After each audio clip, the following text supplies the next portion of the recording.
শ্রী শ্রী ঠাকুরের জন্ম মহোৎসব উপলক্ষে কলকাতা থেকে হেমকবি এসেছেন পাবনা সৎসঙ্গ মন্দিরে। সঙ্গীত পরিবেশন করছেন। হঠাৎ মাল কই মাল বলে চিৎকার করছেন, সব তছনছ করে দিচ্ছেন। এই কথা ঠাকুরের কানে গেল। ঠাকুর তাড়াতাড়ি কিশোরী মোহনকে দিয়ে মদ আনার ব্যবস্থা করলেন।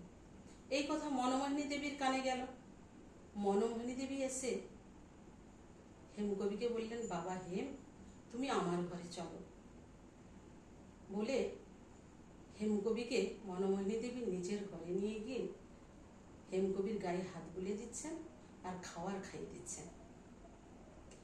হেমকবি সেই খাওয়ারের থালা ছুঁড়ে ফেলে দিয়ে বলছে, মাল কই মাল বলে চিৎকার করছেন। তখনই সুখময় এসে মদের বোতল দিলেন মনমোহিনী দেবীর হাতে। মনমোহিনী দেবী হেমকবিকে মদের বোতল দিলেন। এইভাবে বহুবার হয়েছে। শেষ পর্যন্ত মাতাল জেদি অহংকারী হেমকবি মদ খাওয়া ছেড়ে দিলেন, ঠাকুরের কাছে দীক্ষা নিলেন। ঠাকুরকে খুশি করার জন্য বহু ছড়া, কবিতা, গান রচনা করলেন। শেষ পর্যন্ত হেমকবি সপরিবারে পাবনা সৎসঙ্গ মন্দিরে থেকে গেলেন। জয় গুরু।